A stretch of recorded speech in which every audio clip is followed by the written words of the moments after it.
Allah, kalau ada rezeki mohon sokongannya insya-Allah. Yang mudahlah kita pula kali ini kan. Ya, kita masuk kampung. Kampung Rancangan Batu 22.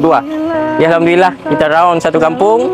Kita berjumpa dengan masyarakat setempat dan alhamdulillah saya sempat bertemu dengan pakcik saya. Pakcik adik kepada ayah saya.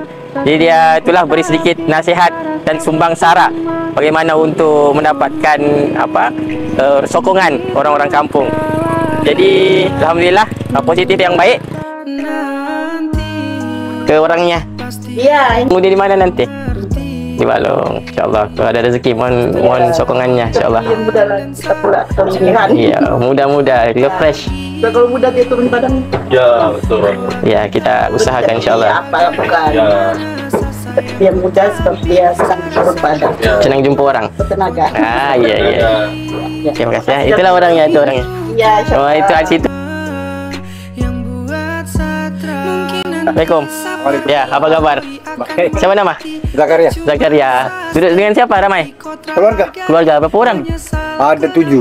7, ramai. Undi. Dengan anak-anak kah? Ya. Anak-anak. Lama sudah duduk sini, Bang? Sini sudah 20 tahun lebih. 20 tahun lah. Anak membesar di sini juga lah. Alhamdulillah. Ya, kita datang kenal-kenal. Tahu kan? Kalau nomor 10. Ini orangnya ya.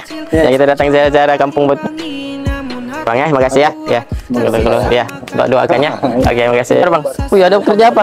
Ada kerja apa? Tadi aku kemaskan ceritanya tadi. Ya. Siapa nama, Bang?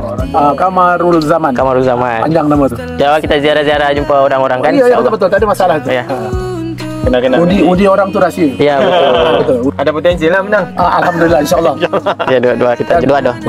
Mudah-mudahan insyaallah dapat kemenangan. Jangan lupa aku. Oh, ya, pasti. Nanti kita masuk balik sini insyaallah.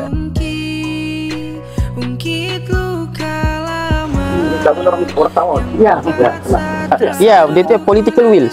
Kalau betul-betul mau bantu orang Sabah, dia punya autonomi orang Sabah ni, itulah yang kita kena usahakan lah. 2013 dan 2018 ni saya memang betul-betul orang kata apa, turunlah setiap tahun. Kadang-kadang setahun tu 2-3 kali kita buat program sunat. Itu kita datang hari ni, kita ceritakan apa masalah tanahnya, masalah dadagerannya, masalah airnya kan. Jadi kita 70% lah, 70%. Kata 100% tu enggak lah, mungkin dia perlu pada masa kan. Dia 70% lah insya-Allah. Dan insya-Allah kita akan teruskan kita punya ziarah kempen dan bertanya kabar. Insya-Allah.